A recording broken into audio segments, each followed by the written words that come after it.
Happy Friday, everybody, and welcome into another edition of To The Point podcast. Hope you are all doing well. It is a Friday. It's a big money Friday at that.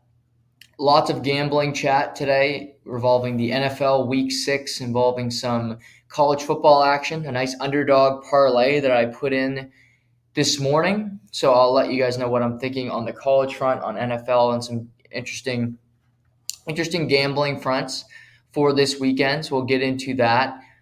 Also, we got lots of NHL to chat about. I got a lot of different thoughts about games last night.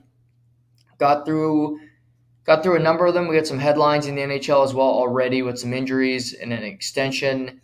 So we got lots to get. It's a big show. It's a loaded show. I love this time of year where we got hockey start, NFL in full swing. Basketball starts up on Tuesday.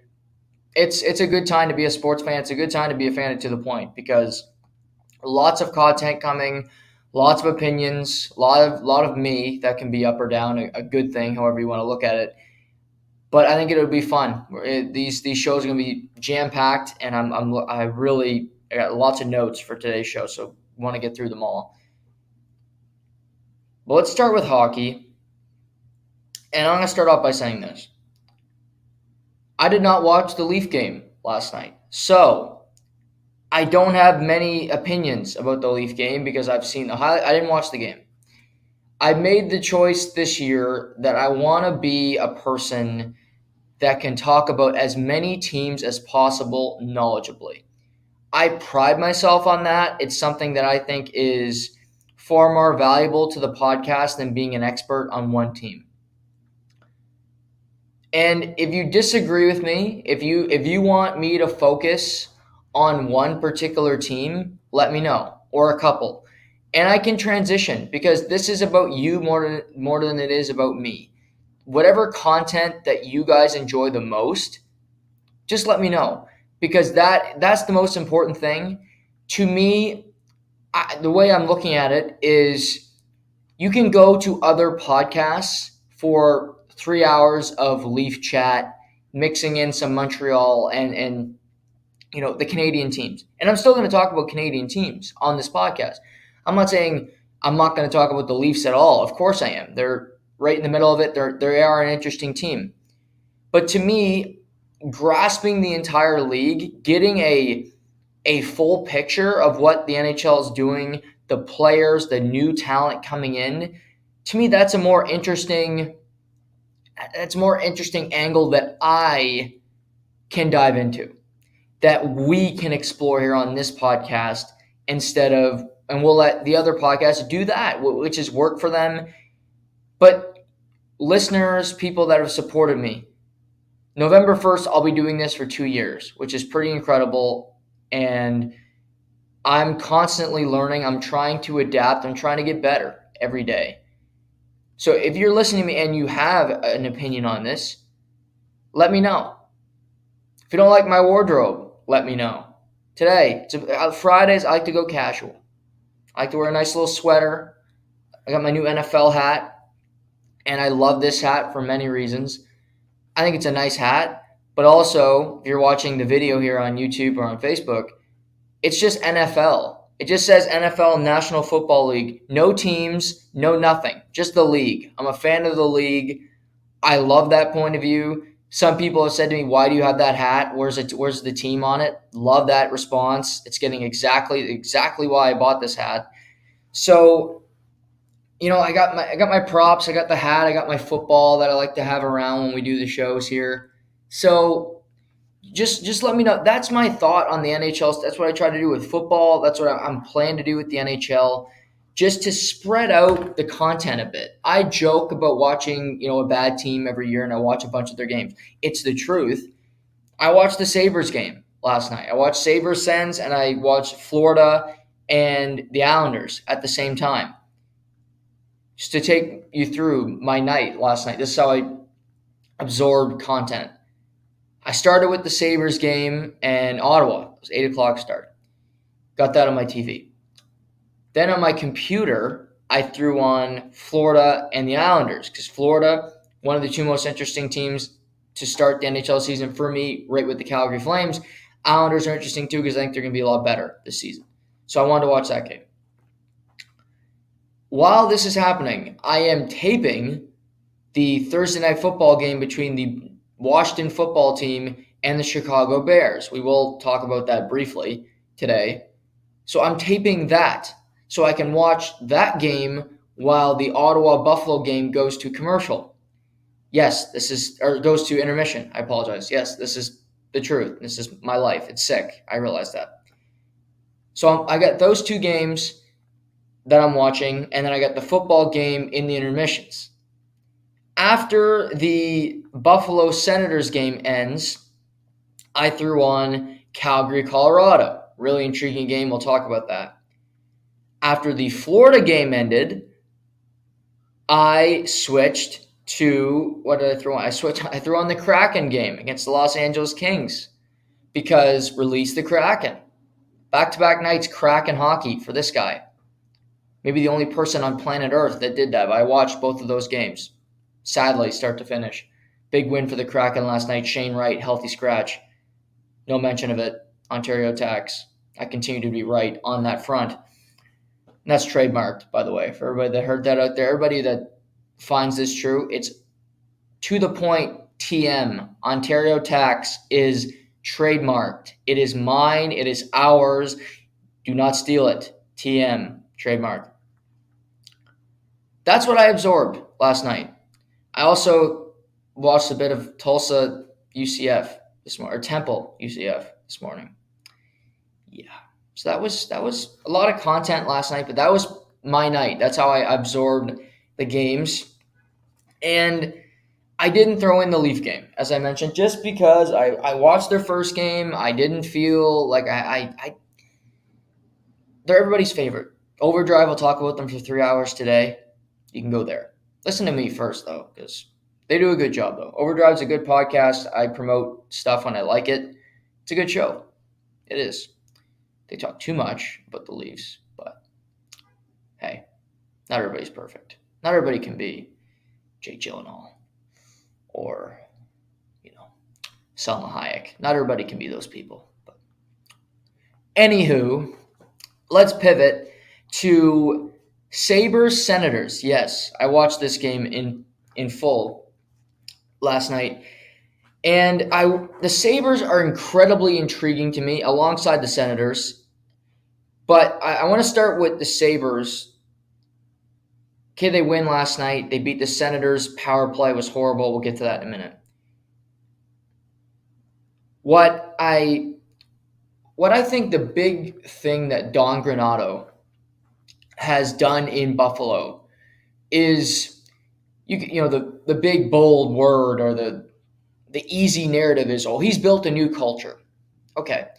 That's easy to say, but what does that mean, building a culture? Is it the locker room? No, because the locker room fixes itself. Is it systems? In a way, to me, what Don Granato has done with young players has approached them and just made it simple. And we've seen progression from a guy like Dylan Cousins.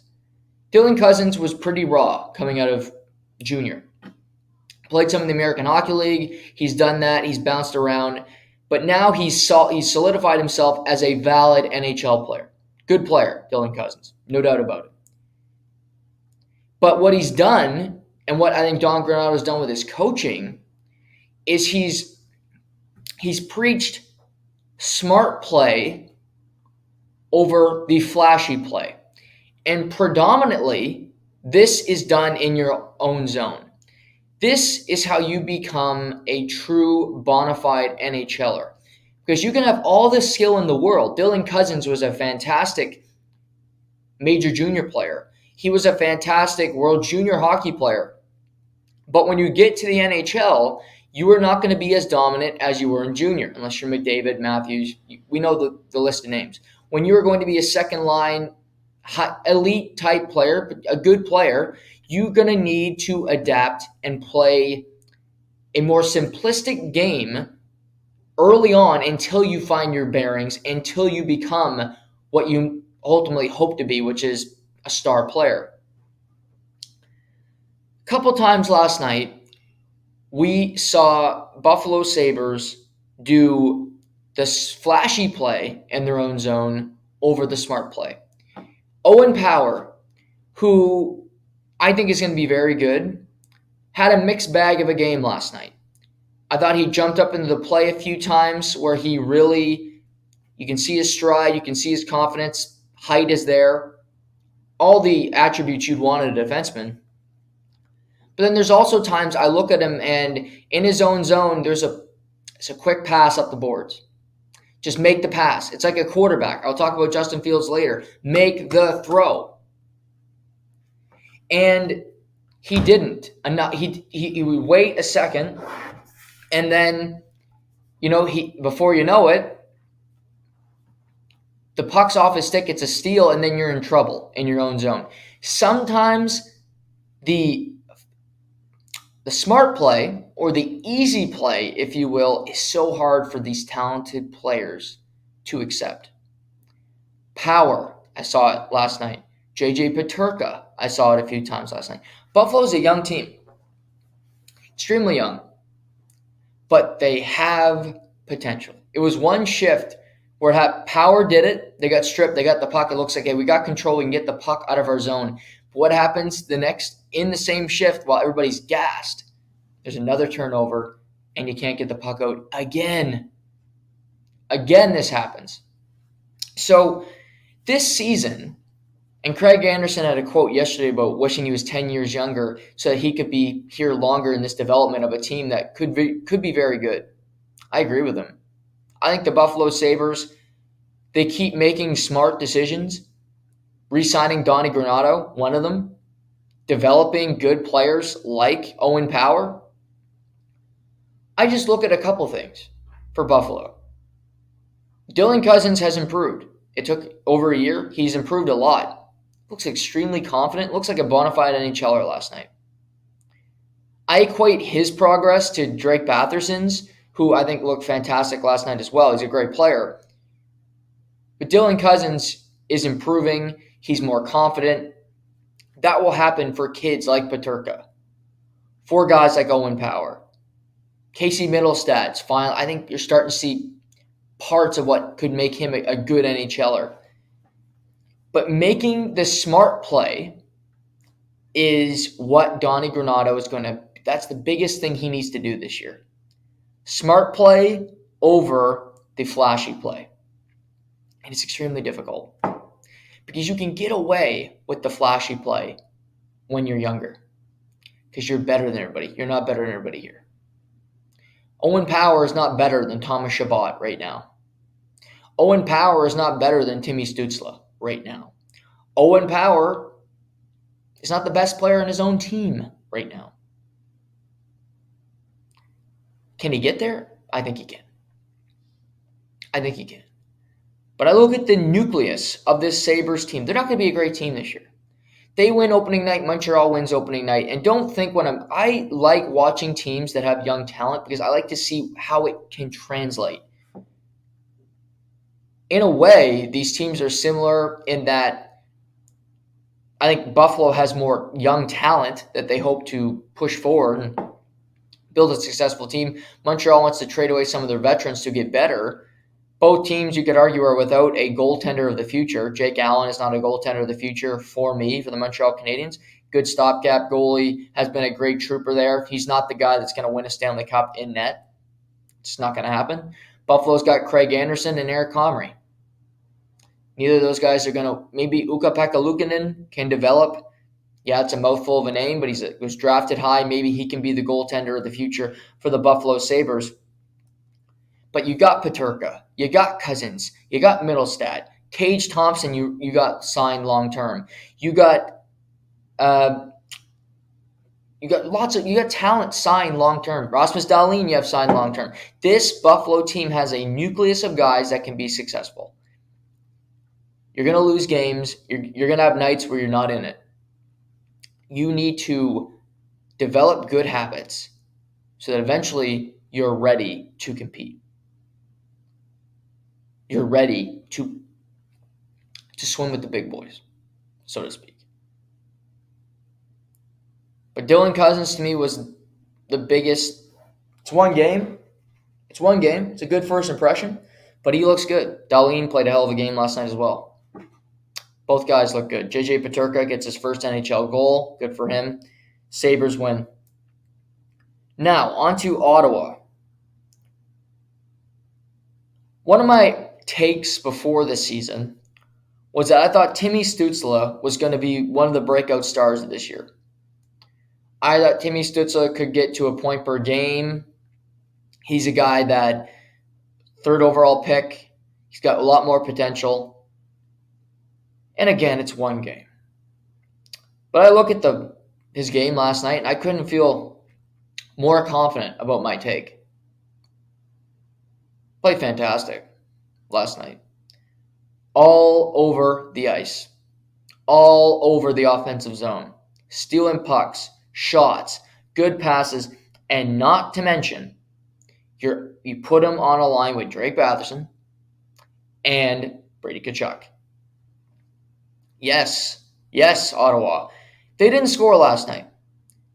You could argue the Ottawa Senators spent too much time on the power play. If the game was more 5-on-5, they might have won.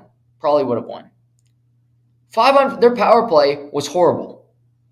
Horrible. Generated nothing. That'll improve. But 5-on-5, they were the better team last night. You look at with Norris and Giroux on the top two with the Brinkat on your second line, and you got Batherson, Stützle, and Tkachuk. Those top two lines can get it done.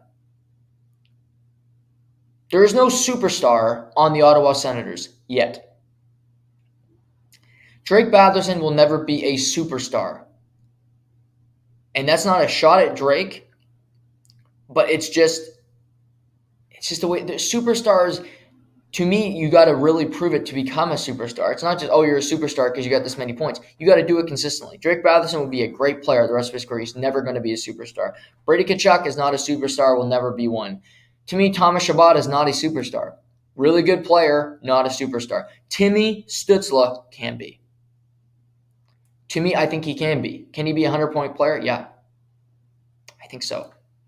His dynamic creativity, his shot, his presence on the ice, in his own zone, is he going to give a shit that much about covering the opposing center iceman?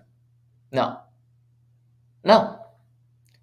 Tage Thompson, who was primarily who he matched up against last night, is going to get good looks because Stützle is going to be focusing on scoring goals. That's the price you pay. However, 95% of the league's top centermen have the same mentality. Connor McDavid has that mentality. You're playing against Calgary. Would they play Saturday night? Elias Lindholm's going to get some good looks because McDavid's going to look to break out of the zone. He probably won't be in the best position to defend Elias Lindholm. Does that mean you don't want Connor McDavid on your team? No. That means you want him desperately on your team. You'll sacrifice that for offensive output. Austin Matthews. Yes. Okay, he might win the Selke. He's good at stripping pucks. But he does a lot of those steals in the offensive zone when they take the puck from him, to be fair to this situation. So, is his defensive game improved? Yes.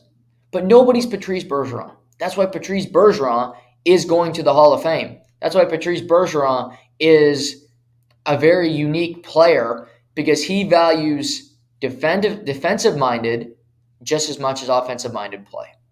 So few players actually have that mentality. They can say we have that mentality. Yeah, we're just as bought in as we are on this. No, you're not. You're not. It's a good lie. It's a good mentality to have. There are way worse lies that you could tell, but is that the truth? Hell to the nah. No. Because you want to score goals. You want to get stats. You want to earn that next contract. Of course.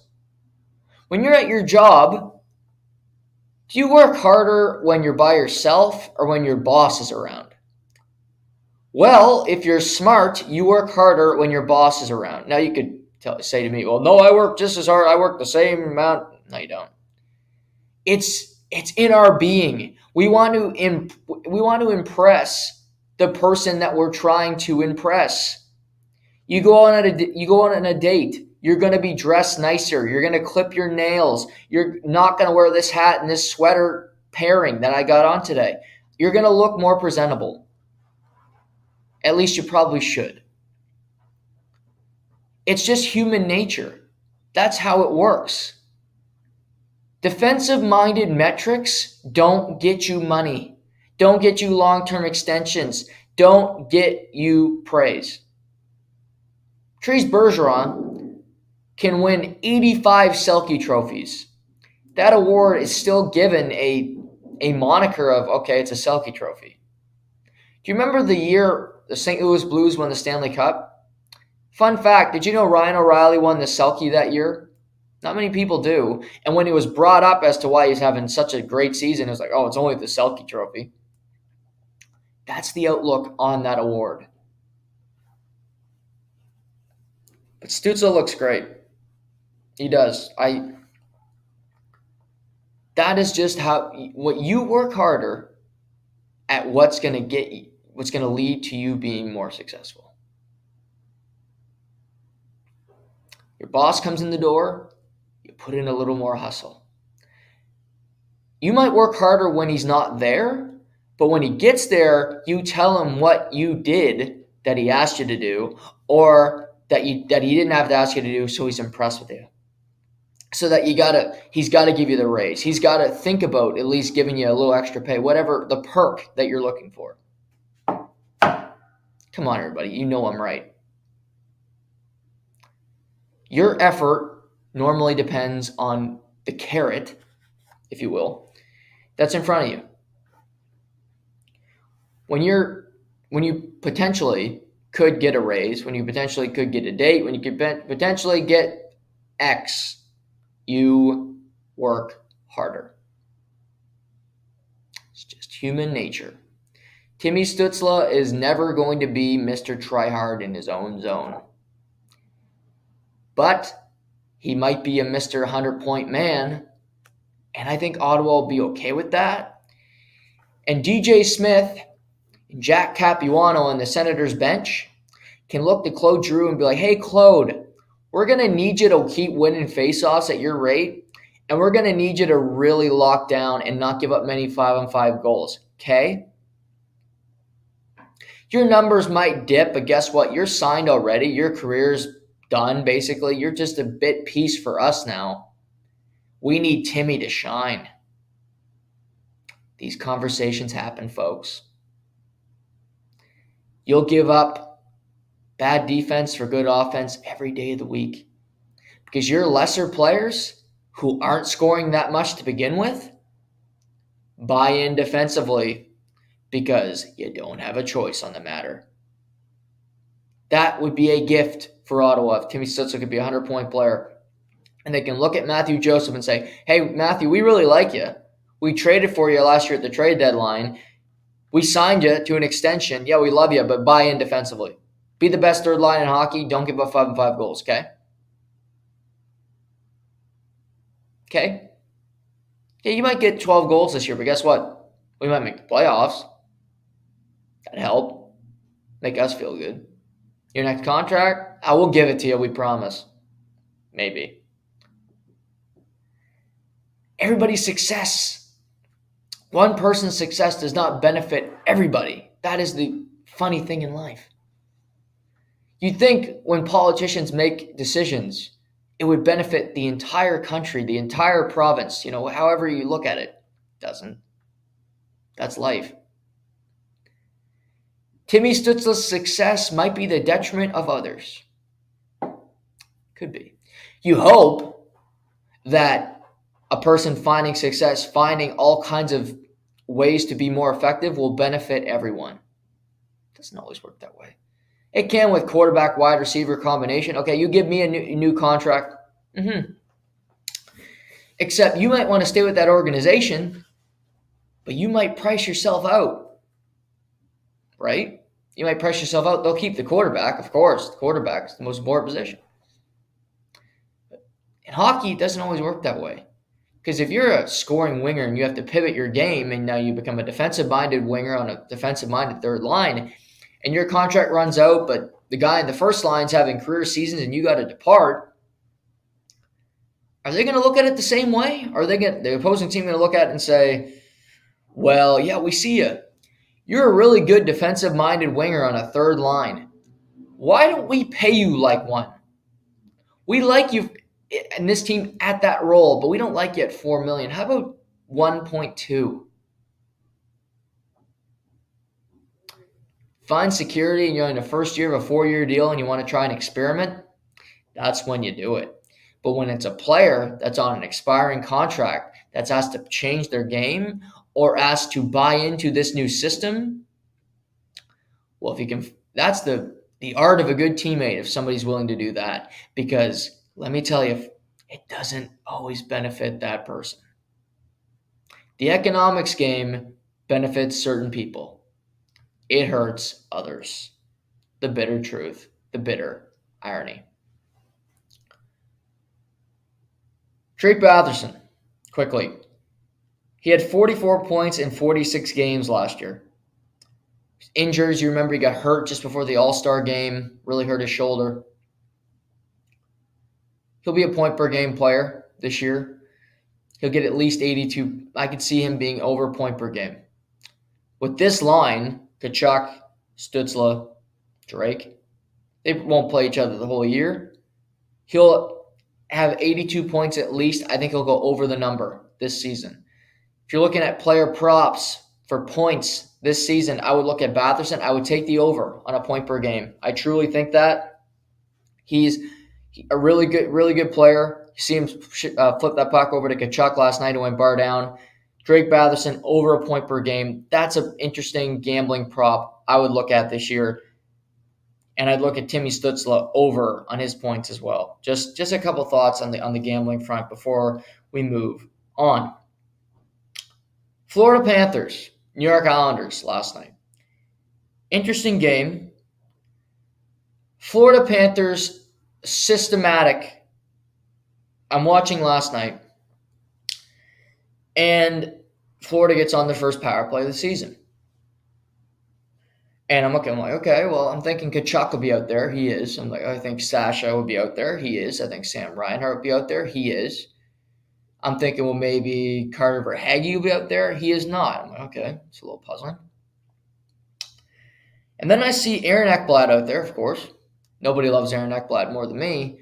And I see Brandon Montour out there as well. This is just something for me that I don't think I'll ever change this opinion because I've had it for the longest time, and most times I'm right. I bicker about this with my parents because my sister is a defenseman. They like having her get opportunities on special teams. I get it. If I was running a team, general manager, coach, however you want to look at it, I would never, capital N, capital E, capital V, capital E, capital R, never have two defensemen on the top power play unit. I hate it. Hate, loathe entirely. Here's why. I like having one defenseman because normally that one defenseman is the person running the power play. That one defenseman is setting up your best forwards for looks, for one-timers, for plays down low. They are the architect. They are the surgeon. They are running the show. So I look at this power play. Well, Sam Reinhart's going to be in the bumper because that's where Sam Reinhart plays. He lives there. Love it. Tkachuk, right in front of the net. Why not? It's Matthew Tkachuk. He's got unreal skills. Between the legs, goals. We've seen it all. The dude's a stud. Sasha, put him out. He's got one of the great wristers in the league. He's versatile. He can make plays himself. So bumper up top. We got a guy in front of the net in Tkachuk. We got Sasha over here. Then we have this wing. Left side of your wing completely empty, right? If we're going through this scenario. Why oh why are we why would we have a defenseman over there? Well, I don't know why we would. Because defensemen are not used to being down low, being in a position to circle the puck around and have that kind of opportunity. They're sticking back. They're at the blue line. Alex Ovechkin's not at the blue line when he's set up back there. It's a difference. By the way, Mason Marchment, that would be his off wing, meaning he could take shots from there in his perfect position. You don't want to put Mason Marchment? Don't. I'm sorry, Carter Verhaeghe. Mason Marchment's on my mind. Great night for Dallas last night. Love the signing. 2 defensemen on the power play. No, Florida. Never. Ever. I don't care how bad your team is. I don't care how much lack of skill you have. Arizona, who are horrible, had 2 power play goals last night by Nick Ritchie, of all people. Nick Ritchie, former Toronto Maple Leaf, now an Arizona Desert Dog, ASU, 2 power play goals last night. Arizona, who has the least amount of talent in the NHL, yes, less than Chicago, had 2 power play goals. They had 4 forwards on that power play. And they had 2 power play goals on 3 attempts against the Pittsburgh Penguins. Doesn't matter if they lost the game. I'm talking about the power play. Never, ever 2 defensemen on the same power play. I am more in favor of 5 forwards than 2 defensemen. And I don't love 5 forwards either, but I take it over this shit show. Paul Maurice. My biggest concern about Florida is Paul Maurice. Structured coaching. He's a good. I love his interviews. He's great. This is old school. 2 defensemen on the power. We've evolved past this. We've evolved past, in the NBA, the center that is Dwight Howard that can only shoot shots from a foot away from the basket. We've evolved past that. In the NHL, 2 defensemen on the power play. Enough. Enough. It's trash. It doesn't work. Get Carter Verhaeghe in the top unit. Your second power play unit is like, how can I even describe this? It's basically like showing up to a wedding late. You're the people that weren't really invited, but were kind of invited, but you're such a shithead that you can't get there on time. You're there, but you're kind of making noise during the ceremony, and you're there for a little bit before you get too drunk, but you get sent home. You're at the wedding a total of 45 minutes, but you're also late to that wedding, and nobody was happy that you were there. The second power play unit is out for 30 seconds max. Max. They're not given an opportunity. You're there to kill time before the guy gets out of the box, get 5-on-5, get the hell off the ice, we get our best players out there again. Sounds harsh, bitter truth. No 2 defensemen on the power play. Enough, Florida. Enough. Good things from Florida last night. Boy, Matthew Tkachuk looked good. Matthew Tkachuk looked good last night. And that's not a surprise. But he had a great first impression. He was the best player on the ice for all 60 minutes. Dynamic, creative. He just jumped off the screen. You watch the game, he was the player I noticed the most. Went between the legs, nearly scored in the power play. Gets the empty net goal to get his first goal as a Panther. He just created a new sense, a new energy in South Florida last night, even though they're on the road in Long Island. Florida this year is going to be a team that wins based off work ethic and grunt work more than skill. And on when you look at the standings, when you look at the end of the season, it might look like Florida has a less successful season. That doesn't mean they won't go farther. To me, they will not win the President's Trophy this season. Florida will not be the number 1 seed in the Atlantic. That will be Toronto. Florida may finish behind Tampa, maybe. They'll be close. But losing Huberdeau, Florida needed to lose Huberdeau.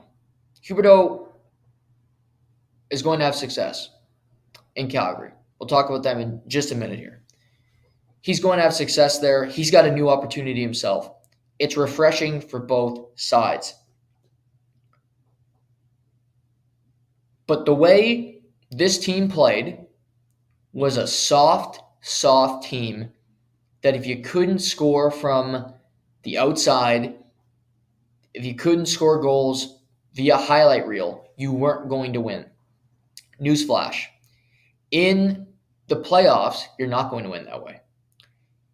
It's been proven. You need the middle of the ice to win. Why hasn't Toronto won a round in the playoffs? Because they aren't willing to get to those dirty areas. One of the main reasons. Goaltending can be talked about forever. It's not the biggest reason why they lose. It's because guys like Braden Point, teams like the Tampa Bay Lightning, Montreal Canadiens, way less talented, they are willing to pay a price to score goals in those tight areas. Toronto was not.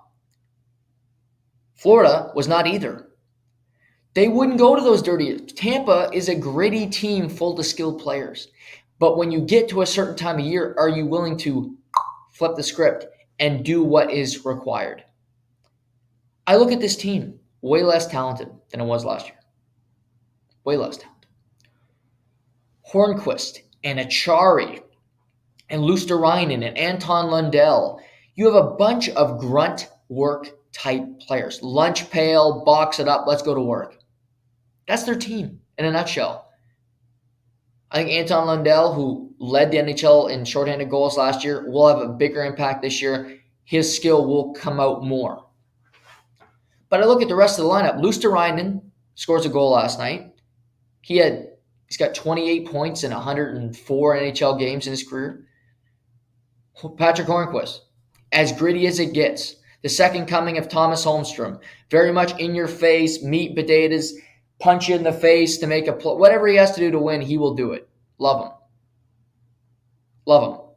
But it's not skill. It's not flash. It's not, well, that was sexy. No, it's how do we win this game? Let's find a way to outwork our opponent to win rather than flash and dash.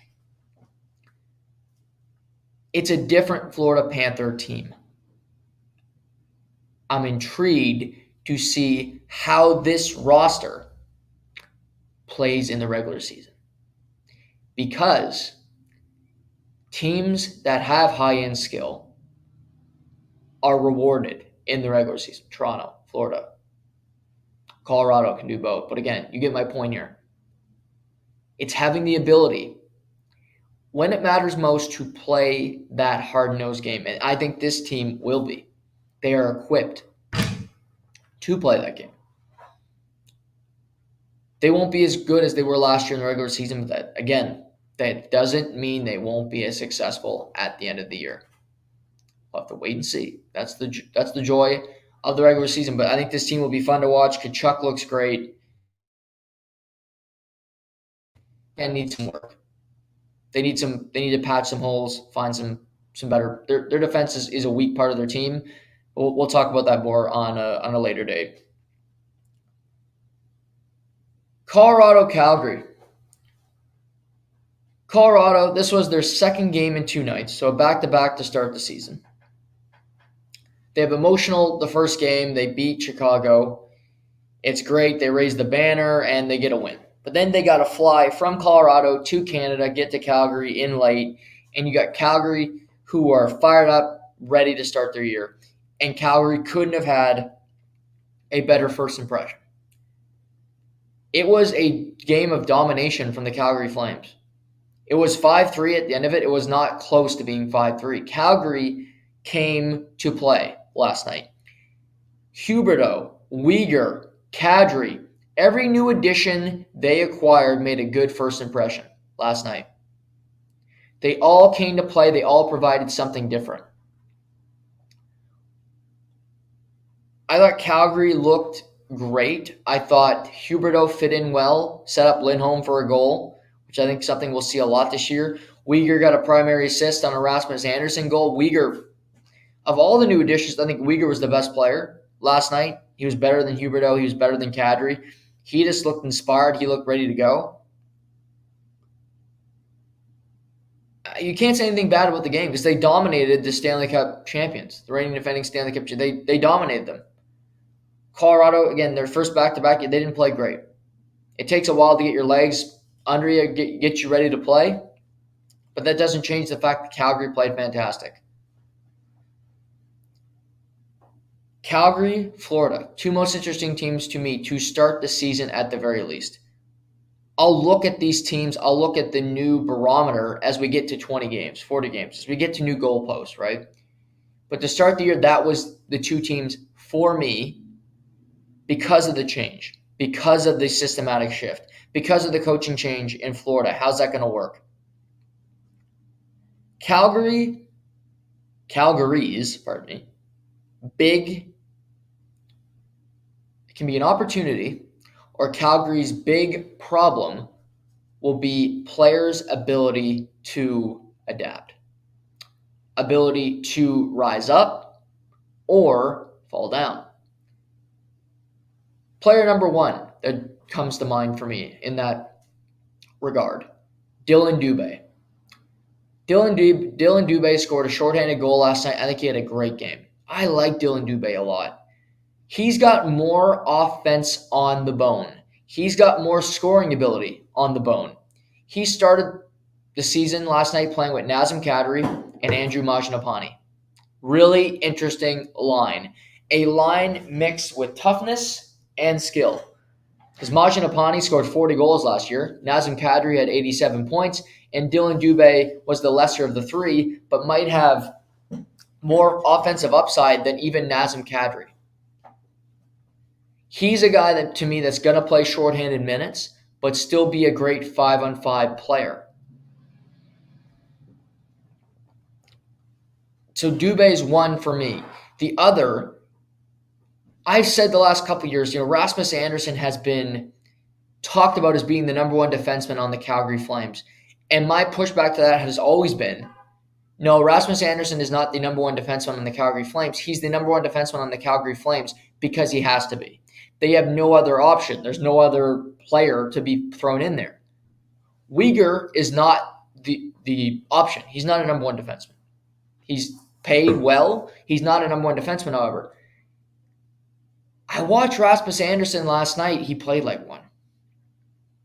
And I'm wondering if he can harness that success, that play for an entire season of D number one type potential. His skating, his ability to read a play, his offensive mindedness. He's got it all. Not to mention he makes good decisions getting out of his zone. He played great. Great first game. Great first game. Does that keep going? Again, you have a whole season to figure that out. But it will be massive for the Flames if he can. Because that's something you're not going to acquire. Is a number one defenseman going to become available this year? Well, Jacob Chychrun will likely be traded from ASU. Is he a number one defenseman? Debatable. To me, Seth Jones is a number one defenseman. But who's going to take that $9.5 million? He's also got a no-trade clause. He's not going to Calgary. Other than that, are there teams that are going to part with a number? Seattle does not have one.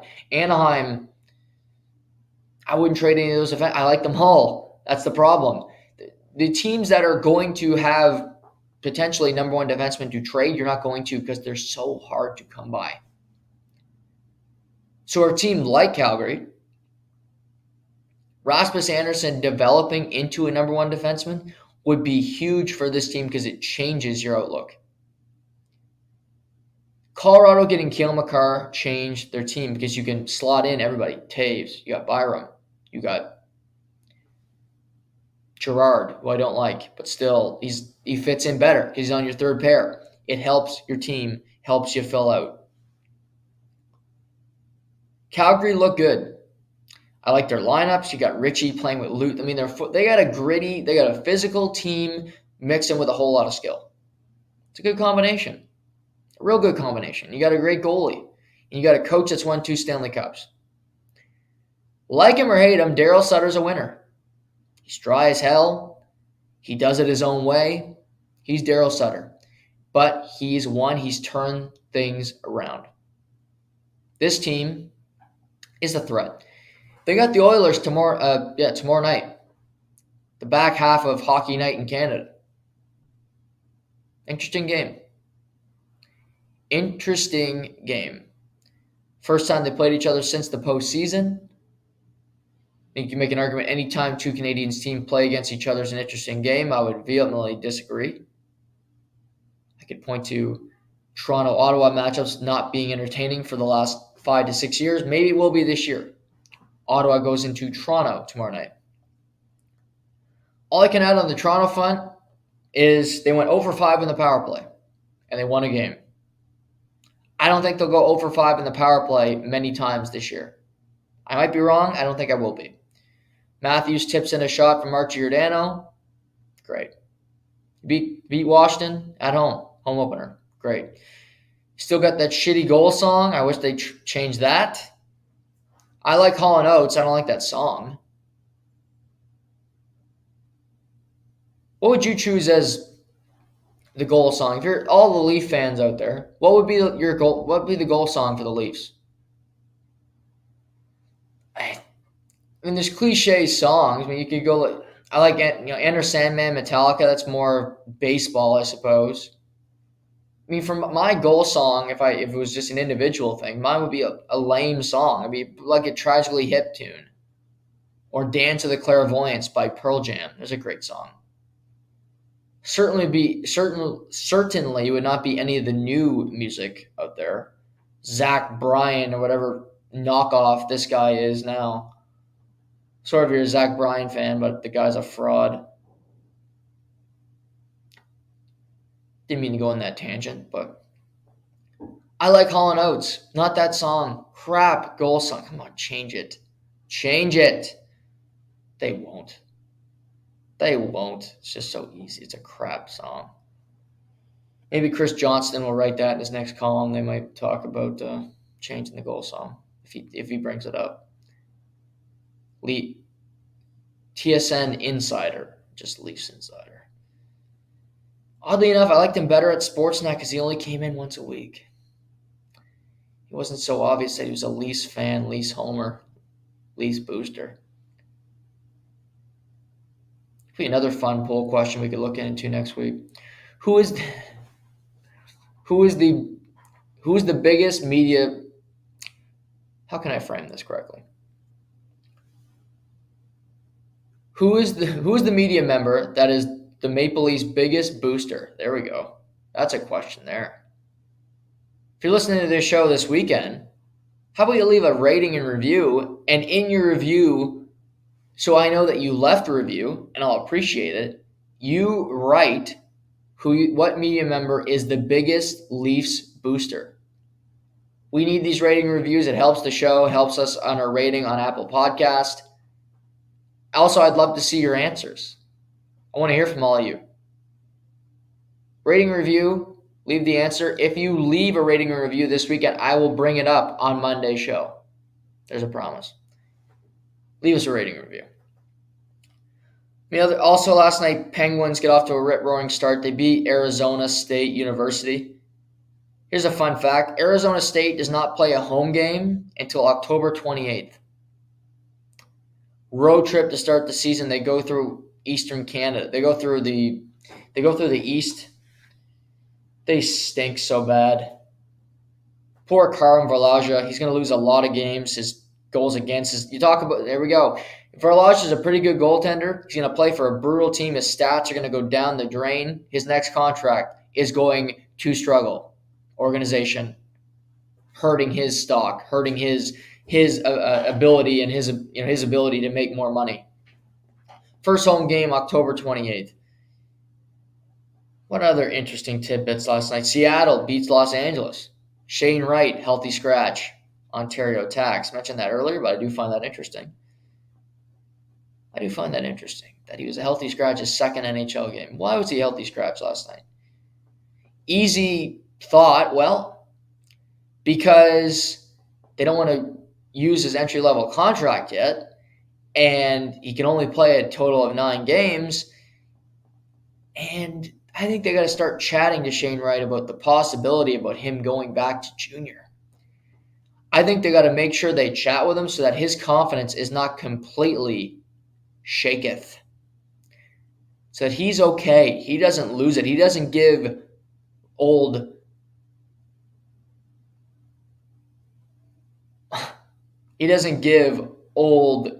really everybody, the whole brass there, the crook eye. Eddie Olczyk's brother, the stare. Ron Francis, the stare. I'm not picking on Shane Wright, but when it doesn't get talked about, when it's not reported on, I have to. And I'll do it my way, to quote Frank Sinatra. Other news and notes from the NHL. Vegas is 2-0. Logan Thompson, nice shutout. Patrik Laine was injured opening night against who did they play? Doesn't matter. Columbus played opening night, they lost. Or Wednesday night, I should add. They lost their game. I forget who they played. Could have been that meaningful of a game. I know they lost, but I do forget who they played. I apologize for that. They lost their game, first game of the season. And now we learn Laine has an elbow sprain. He's out 3 to 4 weeks. Couple interesting fronts here. Number one, Columbus is not a great team to begin with. Laine missing 3 to 4 weeks could derail their playoff chances. Not being hyperbolic, I'm just thinking ahead. Columbus' key to winning was as follows. Laine, Gaudreau finding success with one another and scoring at a great pace. Gaudreau getting over 100 points again, Laine getting 40 to 50 goals. Can Laine still score 40 goals? Yes, but I'd say unlikely. Actually, no, he's not going to score 40 goals. Can he score 30? Probably. I don't know if he will. Number two, Columbus's goaltending improving. Merzlikins, Korpisalo both had under 900 save percentages last year. Goals against was over 2 a game. Not good enough. G needed that to solidify itself. One goaltender's already injured. God. Merzlikins had to miss the first game because of an illness or some kind of injury. Korpisalo seems to get injured every third or fourth start. Not a great look in Columbus thus far. But the big thing here for this team, who's right up against the cap, who aren't going to make the playoffs, yet they went out there, they re-signed Laine, they traded Oliver Bjorkstrand, who scored his first goal as a member of Seattle Kraken last night in their first win. And you sign Johnny Gaudreau, you sign Zach Werenski, you give Eric Goodbranson a crazy contract for no good reason. This is why Patrik Laine signed his extension. This is why Patrik Laine said, you know what, yes to Columbus. I said Patrik Laine would not sign an extension this offseason.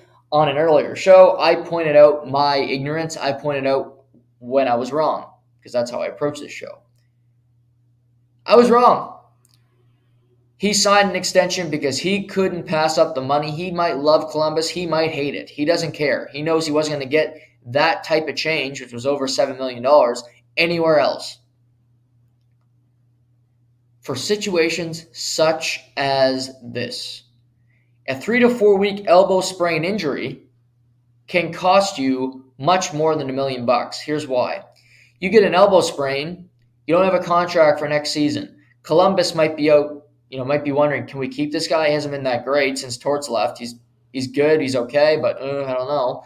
Plus, we're up against the cap. We could really use some cap relief.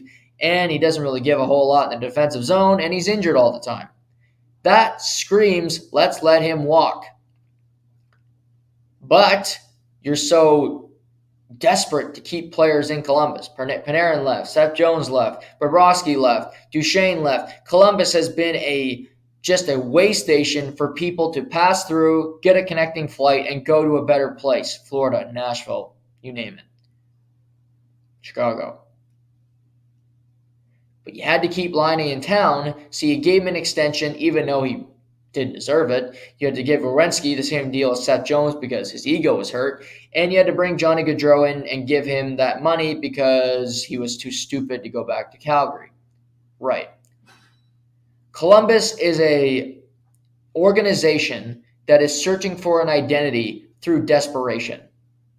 That's not how you approach winning. That's not how you find winning. That's not how you find it. You have a no-name coach. You have a bunch of big flashy names that you can throw on a billboard and a team around it that's full of holes, full of lack of talent, and that's about it. I love Cole Sillinger. I do. Good player. Igor Shinnikov had a great preseason. Does he turn it into a good year? Maybe. Columbus is one of those teams that are going to be mid-pack, not get a top 10 pick in all likelihood, and be 8 to 10 points outside of a playoff spot. The worst place you can be in the league. Having a high payroll, not having a whole lot of relief to play with things or not play around with things, and you're still looking to the future with a team that's nowhere close, not even close to winning a Stanley Cup. That's Columbus. Building through not osmosis, but desperation and relevancy. Good for Patrick Laine for signing the contract. Nobody knows your body like you do. Nobody knows his work ethic like he does. Johnny Gaudreau, having fun in Columbus yet? One game. Getting a little cold. I guess Calgary's cold too. Could have went anywhere though. Could have went to Philly. They're 1-0. Beat my Devils last night. Alexander Holtz's first NHL goal. Allison gets a goal. Morgan Frost gets two. Look good. John Tortorella, first one with Philadelphia Flyers. Columbus. Good luck. Good luck. Speaking of Philly, before we move off of hockey, Travis Sanheim signed a 8-year, $50 million extension with the Philadelphia Flyers. I mentioned this yesterday that Elliot Friedman had reported that the two were close to an extension, and he basically got a similar deal to Mackenzie Weegar. He got $6.25 million a season, and Sanheim's been a key part of this defense core for the last number of years, although Sanheim has not had as much success on this team since Phil Myers departed for Chicago. So for Nashville, now with Tampa Bay.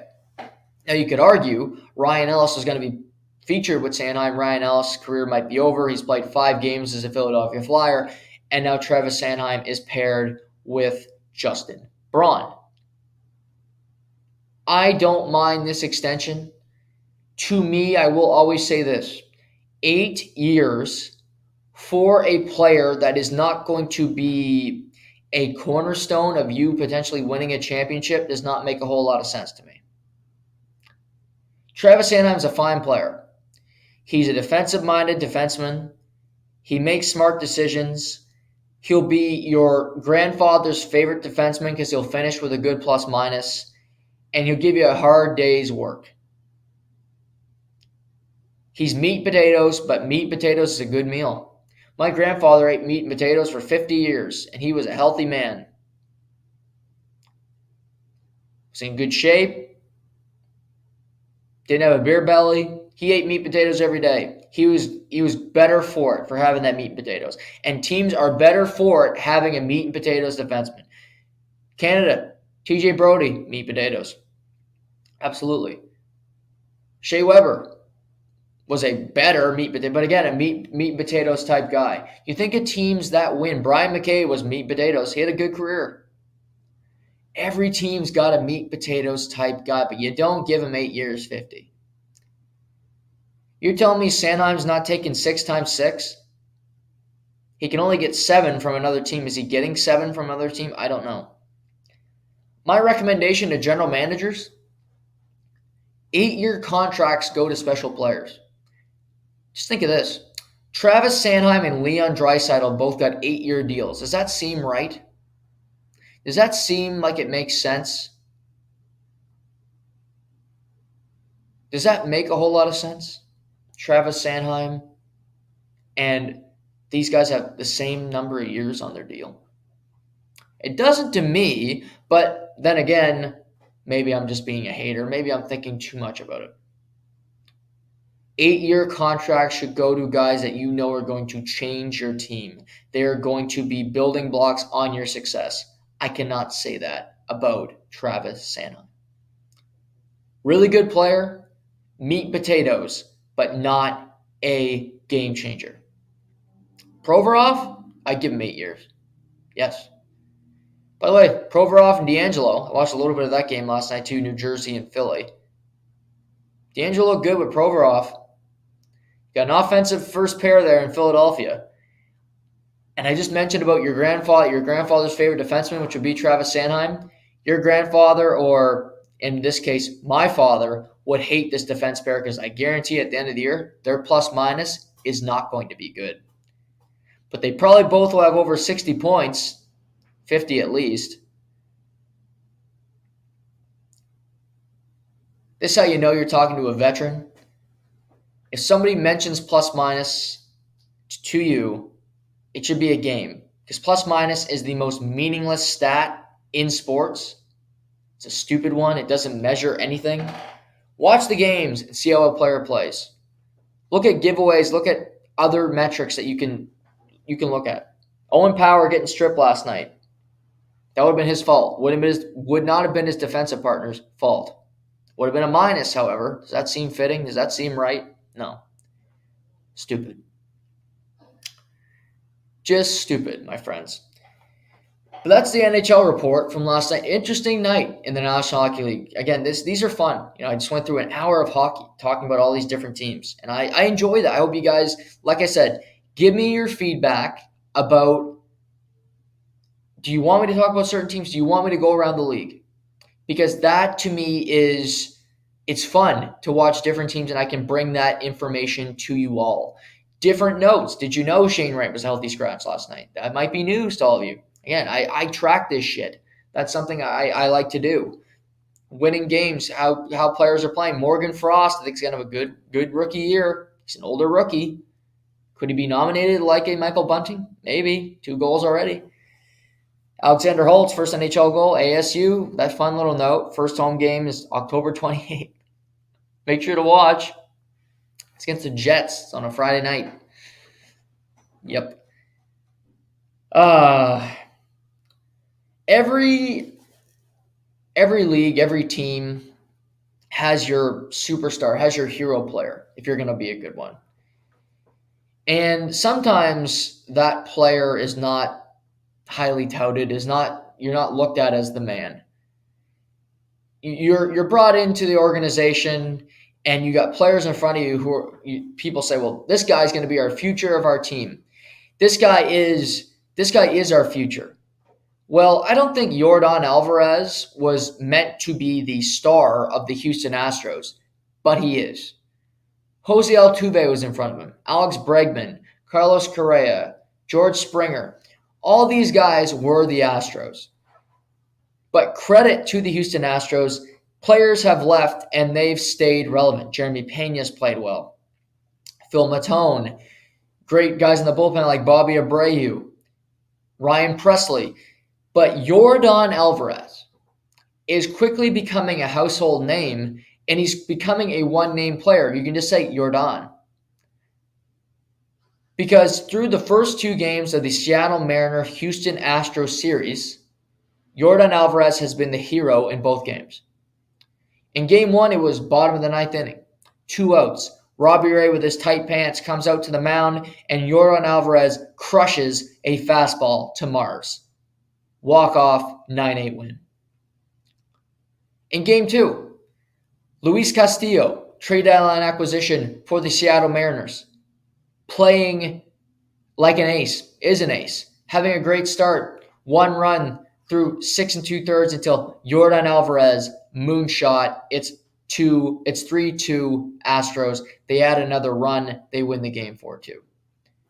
Alvarez has scored the winning run in back-to-back games. He had 97 RBIs this season. He batted over 300 as a designated hitter. Normally designated hitters, who he does play left field, but he's not great in the field. Normally, those guys bat 224, or they're Kyle Schwarber. They hit 40 dingers and they bat 208. Yordan is a skilled guy, and he is dialed in with his bat. Jose Altuve does not have a hit in the 2-game series against the Seattle Mariners, yet the Astros lead 2-0. Jose Altuve, an MVP of the league, a World Series champion, and yet the Astros lead. Alvarez is now the best player on the Houston Astros. He surpassed Bregman, who's still a very good third baseman. He surpassed anybody you want to name. And he's becoming a one-name household name, Yordan. Incredible stuff from him. Heroic moments, hitting dingers off a Cy Young Award winner, and Luis Castillo, who eventually could win one. Wouldn't surprise me by the end of his career, as Castillo has a Cy Young. Great pitcher for the Reds, was great in Seattle this after being traded there. And he pitched 7 innings yesterday. He had a good game. Wasn't good enough. Make a mistake to Yordan, you pay for it. Mariners play Game 4 tomorrow. It'll be their first home playoff game since 2001. Alex Rodriguez was a Mariner. The Mariners won over 100 games that season. They lost in the DS. It's a big moment for this franchise. I think it'll be an emotional day for those fans. Tough way to lose the first 2 games, including Game 1. It is. You want to win those games. You want to find a way to remain in it. No denying that from me.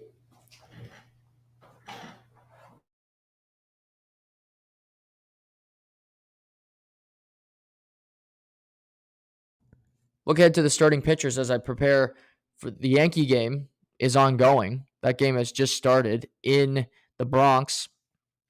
Game 2 between the Yankees and the Guardians. We got Shane Bieber going up against Nestor Cortez today. 2 great pitchers. But this weekend for Seattle, they're going with George Kirby, who has not made a playoff start in his career. And Houston will counter tomorrow with Lance McCullers Jr., who's always been a really good postseason starter. He's a quiet guy. You don't hear much about Lance McCullers Jr., but he seems to find a way to be really productive for the Astros. A quiet ad for them a number of years ago. I like Lance McCullers, but George Kirby's been fantastic. I predicted the Astros would win this series. I do think the Mariners will win tomorrow. I thought the Mariners would win yesterday. They're a good baseball team. I think they find a way tomorrow to make it 2-1. They'll win one home playoff game and the Astros will clean it up on Sunday. But Yordan Alvarez, my God, all rise. All rise for him.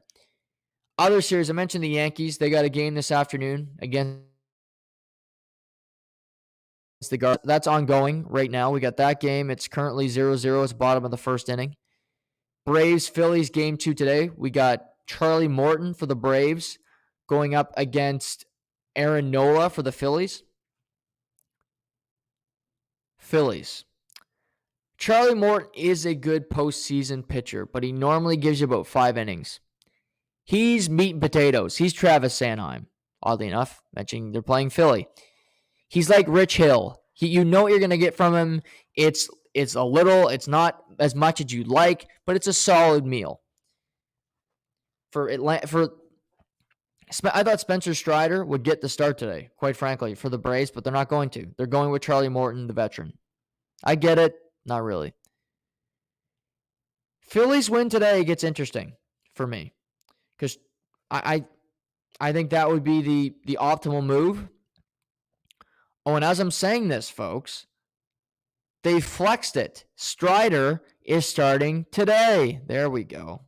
Smart decision from. I'd much rather win today, and maybe they'll lose. Aaron Nola had a great start in the wildcard game. I'd go with the guy. I'd get the 2-1 because you're on the road, and then you go into game 4 and you throw the pitcher you're not as confident about, but you're playing with house money. I'd approach it that way. Where, because you play 3 games in 3 days regardless. They play, if it goes game 5, it's Sunday afternoon. Maybe Kyle Wright can pitch there, or you can go back to Max Fried and you have confidence in him having a good start. But I like Strider going today. So that's news. Strider goes today against Aaron Nola. Great pitching matchup. Dodgers-Padres game 3 today in San Diego. We have Tony Gonsolin, who went 16-1 this season, battling injuries over the last number of weeks, against Blake Snell, who got lit up in the wild card game, pitching against Jacob deGrom. Dodgers are a better team. I mentioned Jake Cronenworth yesterday. He was the hero for the Padres in game 2. But Tony Gonsolin's such an unknown pitcher in the postseason. Blake Snell can find success. Padres need to win today. Padres, it will go 5 if the Padres win today. If the Padres lose today, it's over in 4. Doesn't go back to Los Angeles. But this weekend, I got the Braves winning tonight against the Phillies in game 3. I like Spencer Strider. It's his first postseason start, but I think he'll perform. And I like their bats too much. I mentioned I like the Guardians today. I like Shane Bieber. I think the Guardians get at least one. I predicted they'd win the series. I'm riding with the Guardians despite their lack of hitting. So I got the Braves tonight. I got the Guardians, of course, because by Monday, the NL series will be over. So by Monday, I expect the Braves to have won. Morton's start scares me a bit, but maybe they'll find a way to win that series. I got the Braves winning in 4. Dodgers, Padres, I think the Dodgers, Tony Gonsolin will find a way tonight. They'll win that series. And in the American League, I do think Mariners win tomorrow. I do believe that. George Kirby, Lance McCullers Jr. Sunday, it would be still not named starters yet for that game. First game of the day, 4:07 first pitch. I think that they would find a way to win that game. The Astros. I think by Monday, every series, Yankees series is still active. Every other series is over. The Braves have moved on to preparing for the Dodgers. The Guardians the Astros are waiting for the Guardians and Yankees series. That's how I see baseball going this weekend. But it's been fun. Yordan Alvarez has been great. Jake Cronenworth was a hero. Can Shane Bieber pitch a gem today and get a split going Guardians? So important for the Guardians. But I'm loving it. We got lots of great stuff this weekend. Afternoon hockey tomorrow. We got afternoon baseball. You got a college football weekend. And of course, we got the NFL. And it is Big Money Friday. So let's talk about this. NFL Week 6 betting lines. Start Minnesota at Miami. Miami is a 3-point dog at home. Why? Well, Skylar Thompson is the third-string quarterback, a rookie 7th rounder out of Kansas State. Teddy Bridgewater apparently did have a concussion, even though people said in the media maybe he didn't. Tua's practicing lightly, but Skylar Thompson will make his first career NFL start. Tyreek Hill has been banged up the last 2 weeks. It's been reported he's going to play, but he's banged up. So is Jalen Waddle. This Miami defense gave up 23 second-half points to the New York Jets. Minnesota has Justin Jefferson, who leads the NFL in receiving yards. They have Adam Thielen, who leads the NFL in touchdowns by a receiver over the last 3 seasons. Lots of skill position. By the way, the Minnesota Vikings are a quiet 4-1, leading the NFC North. This isn't a game where I pick the dog. I don't trust the quarterback. I saw him play last week. Miami will be desperate for this game, but their defense hasn't looked good. They had a 3-0 start. Unfortunately for the Dolphins, they're going to be 3-3. Minnesota, I like Minnesota. They're going to be a quiet 5-1 team. Minnesota goes into Miami. Miami cannot cover that line. The Minnesota wins by at least a touchdown. Minnesota -3. One of the more interesting games of the week. There are many of them this week. Baltimore at the New York Giants. Giants are a 5.5 home dog. Why is this game interesting? Well, the Giants are 4-1. You could say they got no receivers. Sure. Baltimore is coming in with Lamar Jackson as quarterback. Wink Martindale is the defensive coordinator for the New York Giants. Where did Wink Martindale coach prior to going to the Giants? Oh, yeah, he was the Baltimore defensive coordinator for 5 years. That means he saw Lamar Jackson every day in practice for 4 of those. Wink is known for pressure. He blitzes more than any other defensive coach in the NFL. What did he do in the last 2 plays of last week's game in London against the Green Bay Packers? He blitzed. He brought the house at Aaron Rodgers. Both passes were batted down. Well, our last season was the worst starting quarterback in the NFL against the blitz.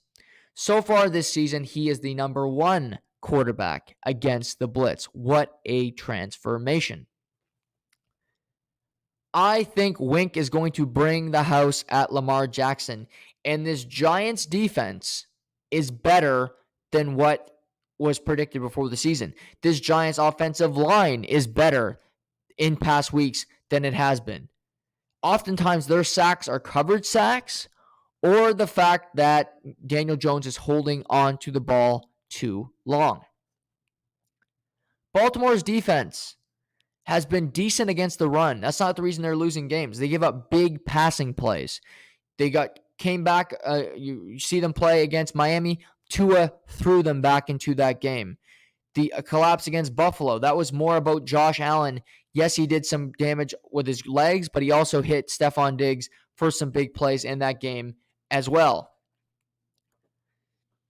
The Giants are 4-1, and it is surprising because Darius Slayton's their best receiver. Saquon Barkley is doing it, nipped just by the skin of his teeth. I like Baltimore to win the game, and the Giants just covered an 8-point spread last week. I wouldn't mind dabbling in taking the Giants plus 5.5 at home. They are not a better team than Baltimore. Baltimore will win the game. Giants plus 5.5 to cover the spread. New England at the Cleveland Browns. Cleveland is a 3-point favorite. For just a betting 101, when you are a home team in the NFL, you are normally a 3-point favorite. That is just a flat line. That's when you're just a team. So the first 2 games we just talked about, Giants, Miami, both home underdogs. That is rare. Cleveland is 2-3. New England Patriots are 2-3. New England's coming off a 26-0 drubbing of the Detroit Lions. Cleveland's coming off a 20-17 or 23-20 defeat to the Los Angeles Chargers. Bailey Zappi against Jacoby Brissett. Brissett was a 3rd-round pick originally of the New England Patriots, so they know him well. Bill Belichick knows him inside and out. Mac Jones did practice this week. Unlikely to start. New England looks like a team that's going to run the ball, play action. They might be better than I said last week. I torched them last week. Maybe they're throwing it back in my face. Cleveland can run the football. That we know. Nick Chubb, best pure running back in the NFL. Brissett has some decent weapons in Amari Cooper. Decision-making by the head coach and play calling is vital. I would not bet on this game because I don't have a feel for either team yet. They're both 2-3. We talked about parity being a winner yesterday. It is because there's so many games where teams are 2-3. We'll get into a bunch of them here. I would take Cleveland. I don't trust New England, but I'm not betting on this game. I wouldn't advise you to either. Cincinnati at New Orleans. New Orleans +1. New Orleans a 1-point home favorite. This tells you what they think of the Cincinnati Bengals. Cincinnati played Baltimore last week. They only gave up 19 points. They didn't give up a whole lot of rushing yards, which is the key to the Saints winning. The Saints, Jameis Winston returned to practice, not known if he's starting yet this week. If not, it'll be the Red Rifle, Andy Dalton, for the third straight week. Here's the rub.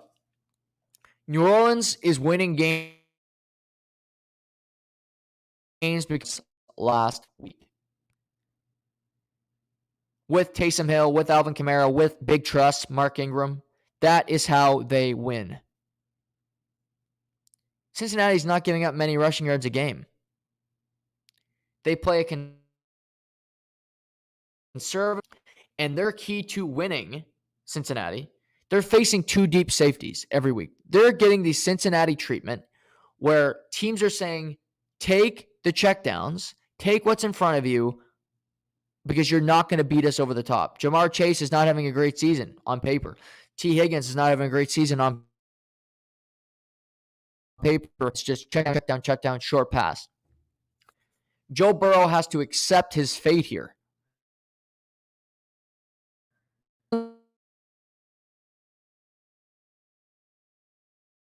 Is 2-3, but Cincinnati I have Cincinnati. I don't care if the game is in New Orleans. As a underdog, if I'm getting plus points on Cincinnati just has to win this game. They cover the spread. I'm taking Cincinnati. I'm taking the Bengals as a road dog.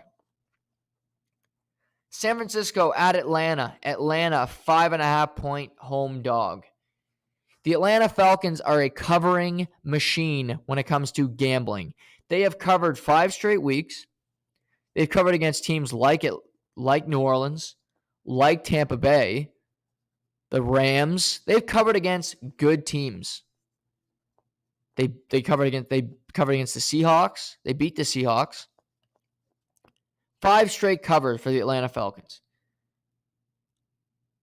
This bubble is going to burst. San Francisco's won 2 in a row. They defeated the Rams at home. They went on the road to Carolina and dispatched of them. They now head to Atlanta. Jimmy Garoppolo's settling in. Jeff Wilson Jr., Deebo Samuel using the offense. As you know, I like San Francisco a lot. I had them going to the Super Bowl prior to the start of the season. They're 3-2. Atlanta's 2-3. Didn't have an opportunity to be 3-2 because of the roughing the Brady call on Grady Jarrett late in the game. Marcus Mariota is a frustrating quarterback. He'll never make you successful, but they're going to keep you in a game. I like Atlanta to cover for a 6 straight win as a 6 straight cover as a 5.5-point dog. Field goal game.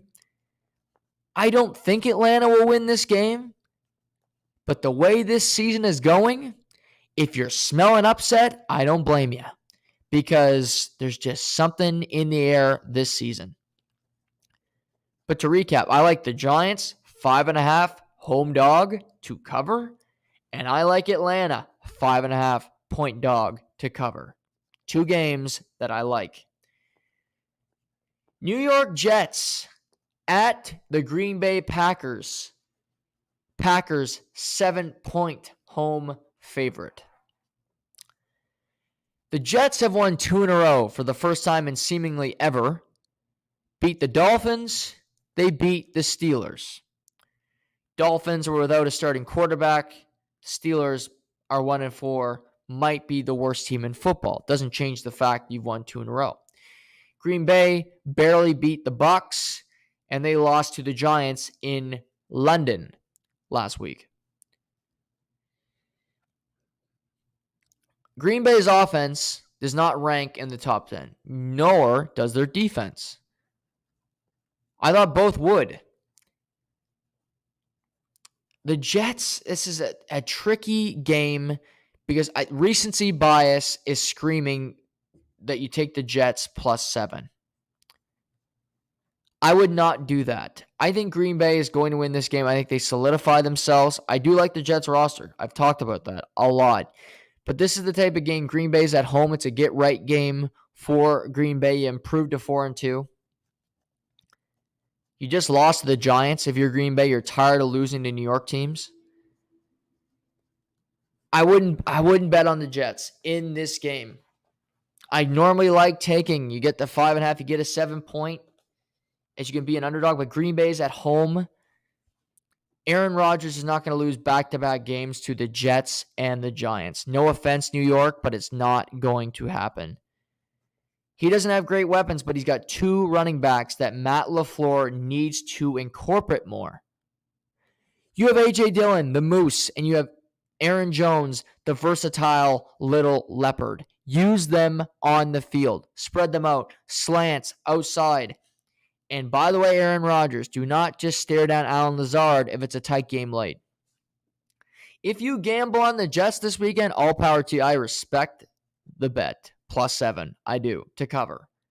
I just don't have I don't think it's going to happen because the Jets have won 2 in a row, yes, but we haven't seen Zach Wilson have a bad game yet. It's going to happen. Doesn't mean he's a bad quarterback, but it just means you go through these growing pains. He has 2 to 3 interceptions, you lose the game.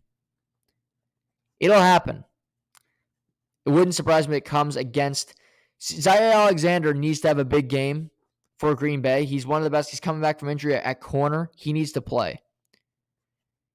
Elijah Vera Tucker versus Rashawn Gary. Fun matchup this weekend with Vera Tucker likely playing left tackle, Rashawn Gary being one of the best pass rushers in the NFL. Tampa Bay at Pittsburgh. Pittsburgh +8. Tampa, hammer it. I'm not going to go more into it. Pittsburgh's a disaster. They're not going well. Tampa's a better football team. Brady will have 4 touchdowns in this game. They cruise out of that one. Jacksonville at Indianapolis. Indianapolis is a 2-point favorite. Jacksonville has already beaten Indy this year at home. Jacksonville comes in 2-3. Indy is 2-1. That's right, 2-1. Titans lead this division at 3-2. The Texans are 1-2-1. My God. Indy last played against the Broncos on Thursday Night Football. If you can recall that game, Matt Ryan got sacked 6 times, I believe. Jacksonville scored 6 points last week against the Houston Texans. Trevor Lawrence has played horrible in back-to-back games. Indy's still without a great wide receiver. They got Pittman, and that's it. Paris Campbell is out for a number of weeks, so they lost another receiver. Unclear if Jonathan Taylor is going to play on Sunday. Indy's a 2-point favorite at home. You normally get 3 points as a home favorite. I'm taking the Jags. I took the Jags in a future to win the division. I have to take the Jags. You sweep Indy, that's a big deal in the division. I just look at that Indy offensive line. It's terrible. You have Josh Allen. You have Trayvon Walker. And yes, there is a Josh Allen on that Jacksonville defense. Good pass rusher. You got some guys that can get to the quarterback. And I think they can do enough offensively. It's a get-right game for Jacksonville, if you will, to get to 3-3 and see what you can do. But I like Jacksonville to win on the road at Indy. Jacksonville +2. Arizona at Seattle. Seattle is a 3-point home dog. Both these teams are 2-3. Both these teams win 1, lose 1. That's how it works. Arizona could have won the game last week against Philly, but they don't. They've been in every game so far this season, just other than their first game against the Chiefs where they got blown out. Kyler Murray has moments where he makes you so proud of him.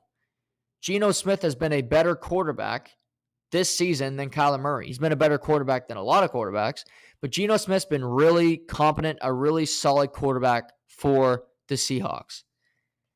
I mentioned that I think the Mariners are going to win their Game 3 tomorrow with George Kirby on the mound. They'll find a way to win that game to extend this series to Game 4. Well, if it goes to Game 4, the start time for this game is going to be pushed back. I think Seattle is going to be a big sports weekend for Seattle. You got your Mariners in the playoffs at home for the first time since 2001, and you got the Seahawks playing a division rival on Sunday afternoon. Arizona's a better team Seattle does have good weapons. Tariq Woolen on the defense is a corner that continues to develop. I like the momentum of this weekend in Seattle. I like Seattle +3, and I like Seattle outright. This is my little upset of the weekend. I like Seattle to beat Arizona at home, but being a home doggy. I love a home doggy, and I like Seattle to beat Arizona this weekend with all the excitement in this great city of Seattle. Carolina at Los Angeles Rams. Rams are a 10-point home favorite. The last time the Rams were a 10-point home favorite, it was week 2 against the Atlanta Falcons. The Atlanta Falcons covered the number. I do not believe the Carolina Panthers will cover the number this weekend, and here's why. Baker Mayfield is not starting for the Carolina Panthers. He is injured. PJ Walker is in. Carolina this week, if you recall, fired Matt Rule. They're moving pieces around. Steve Wilkes is the interim head coach, and they're now talking about shopping pieces to contending teams, potentially Christian McCaffrey being on the way out. Other high-profile players could be out of the organization. The Rams, on the other hand, have lost 2 in a row. They are 2-3. They look like a flat-out disaster. They lose to the 49ers. They lose to the Cowboys. The Rams need a get-right game. They need a Band-Aid game where you can show some confidence to the city of Los Angeles, even though you have none, because your wins this season have come against Atlanta, have come against – who else did they beat? They beat Arizona, and they would have beaten Carolina, Arizona, and Atlanta, all teams who do not have winning records. But for LA, getting to 3-3 is really important. Being 3-3, being ahead of, you'll be tied with either Arizona or Seattle. If you're tied with, say, Arizona does win, even though I got Seattle winning, you'll be ahead of them in the standings because of the tie, and you're only a game back because of head-to-head matchups, not the tie, and you'll only be a game back of the 49ers. LA wins this game. They win it comfortably. Matt Stafford has a big game. Cooper Kupp goes over 130 yards receiving, and maybe even Allen Robinson has a sighting for the Rams. Game of the weekend. Buffalo at Kansas City. Kansas City is a 2-point home doggy. This is the first time in Patrick Mahomes' career that he is an underdog. Yes, the first time in his career that betting-wise, he is an underdog going into this game. Buffalo is riding high. They just crushed the Pittsburgh Steelers. They're the betting favorite to win the Super Bowl. And they have Josh Allen. They got Stephon Diggs. Gabe Davis is having just fantastic couple weeks. And they're talking now about getting Christian McCaffrey, bolstering an already great team. However, defensively, they're beat up. Their secondary is much maligned. It's beat up. Matt Milano might not play this week, so their defense is not at 100%. I got the Chiefs winning the Super Bowl, but this isn't the more important game. The Chiefs are 4-1. They are a game up on the Chargers and 2 games up on the Broncos and 3 games up on the Raiders, who are 1-4. Buffalo needs this win more than Kansas City. Buffalo lost to Kansas City last year in the playoffs in a game I'm sure they thought they should have won. They had 13 seconds left on the clock. Patrick Mahomes went legend. Sean McDermott went lowercase goat, and they lose that ball game. Getting home field in the postseason is extremely important. Buffalo having that when they play Kansas City, likely in the AFC Championship game, is paramount. The Dolphins are reeling. The Jets are suddenly better than the Dolphins, and the Patriots might be back. We'll see. Suddenly, the AFC East might be more difficult to navigate than the AFC West. Kansas City, I have winning the Super Bowl. And I have a hard time betting against Patrick Mahomes. I do. because I believe he's better than Josh Allen. But I think Buffalo wins this game. I'm not betting on Buffalo. I'm not betting. If I'm betting on this game, it's a different little parlay. I have my doggy parlay that's going to include one of these next couple games that we talk about. But if I'm looking at favorites, Kansas City's a dog. You could throw them in on a parlay. I think Buffalo is going to win this game. It might be a 3-point game and then they cover, but I don't think so. Buffalo is riding momentum. Their one loss this year is on the road, but it was in Miami. Way different weather conditions. Kansas City will win in the end, but again, you lose to the team in the regular season, you find a way to beat them in the postseason more often than not. Look at the Rams last season. They lose to the 49ers twice. They beat them in the postseason. They lost to Tampa in the regular season. They beat Tampa in the postseason. It happens. Kansas City's a better team, but I got Buffalo winning the game. I wouldn't bet on it. Another great game this week. Sunday Night Football. The Dallas Cowboys I'm going to double check this. I think the game's at Philly, but I can check that it might be at Jerry World this weekend between the Cowboys and the Philadelphia Eagles. You have the 4-1 Cowboys with Cooper Rush still the starting quarterback. Dak Prescott is not yet ready to return, so Cooper Rush will get the start. This weekend's game is at the Eagles. I was right. So Cooper Rush still at quarterback. He is 5-0 in his career as a starting quarterback. Never lost, to quote LeVar Ball. And he's looked good so far. No interceptions. He only had 102 yards passing last week. But he's done it officially. He's had great help from guys like Tony Pollard, who've had big moments. He's averaging over 5 yards a carry. He's only having 8 touches a game, however, which is stupid. Kellen Moore needs to give the ball to him more often to be successful, including when Dak returns. Philly is a -5 favorite. Jalen Hurts playing like an MVP. A.J. Brown, one of the best receivers in football. Devontae Smith, my guy. Great offensive line. Jordan Mailata is out for the second straight week. It is a little banged up, but they still got a solid defense with Darius Big Play Slay back there.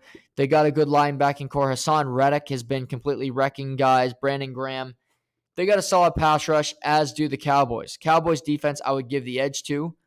Offensive line play, I would certainly give. And the running attack, I would give the edge to the Eagles.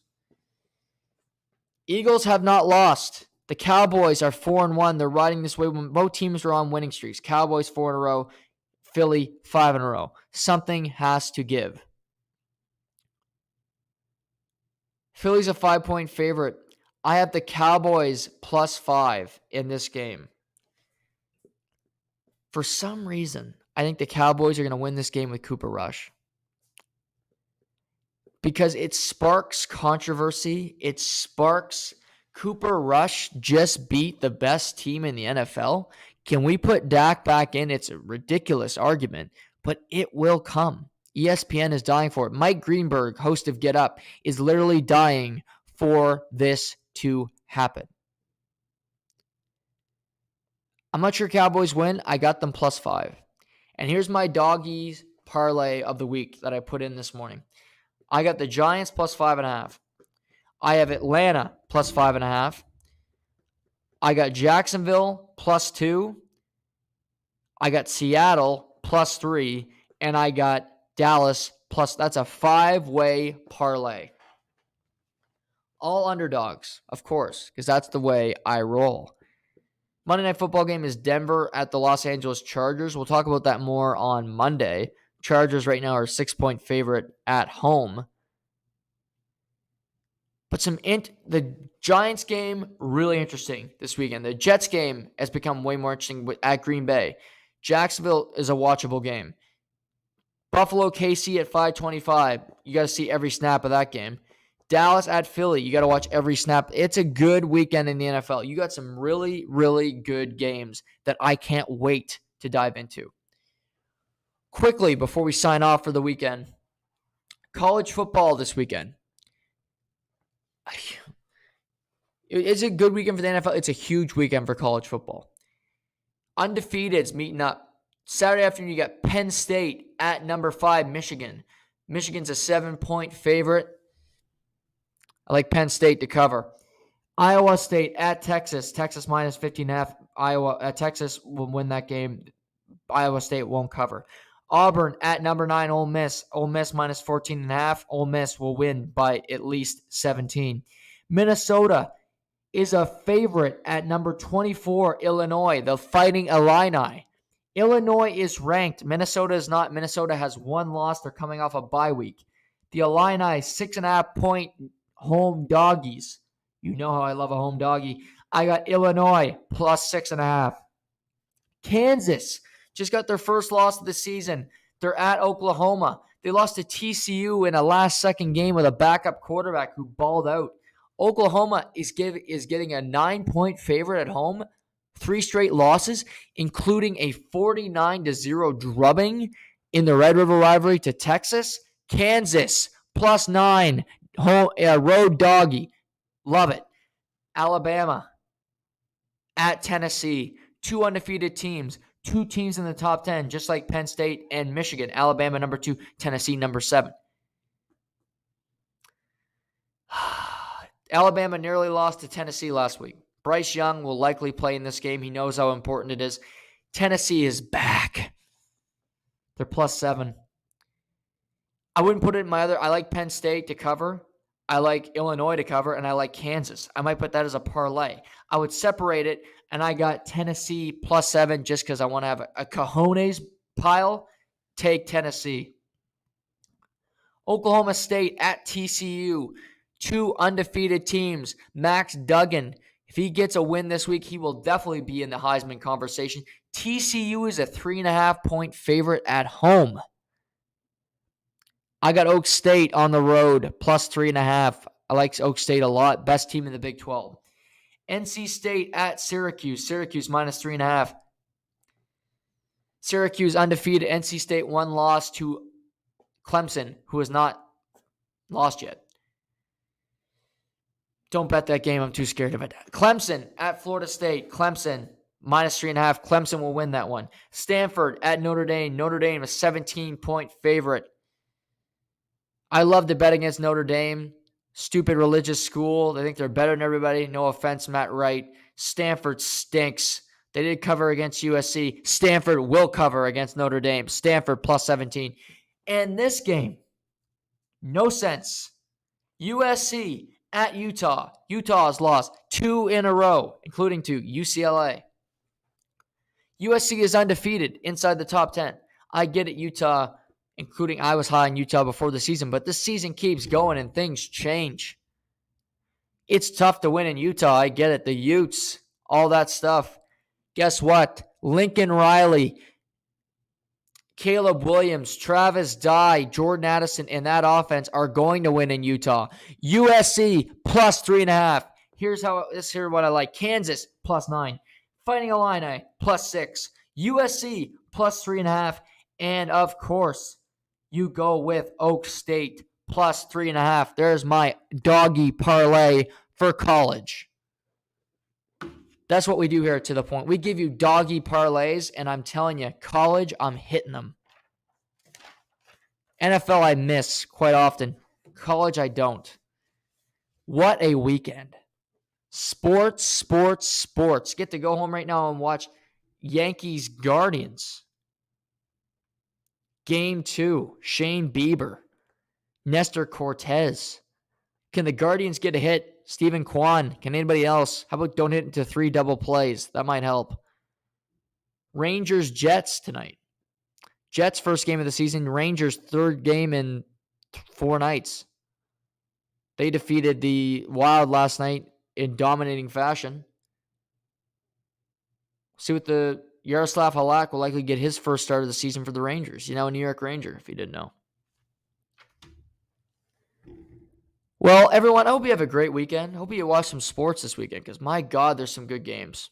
There's some good games this weekend, some interesting lines. We're going to follow it all, and we're going to recap it all on Monday. So, everyone, like, subscribe, rate on Apple. If you leave a rating, if you leave a review, and you mention who is the biggest Maple Leaf booster from the media, I will point it out on Monday's program. And if it's worth a laugh, I'll even laugh with you. By the way, Yankees lead 2-0 on the Guardians. Stanton hit a 2-run shot off Shane Bieber. Yikes. That game might be over. Guardians can't score more than 1 run. But leave that rating, leave that review. I'll discuss it on Monday's show. If you do it, I'd appreciate it. Who is the biggest Maple Leafs booster in the media? There's your question for the rating and review. Have a great weekend, everybody. Talk Monday. As always, I'm Noah Warren, and this is To The Point.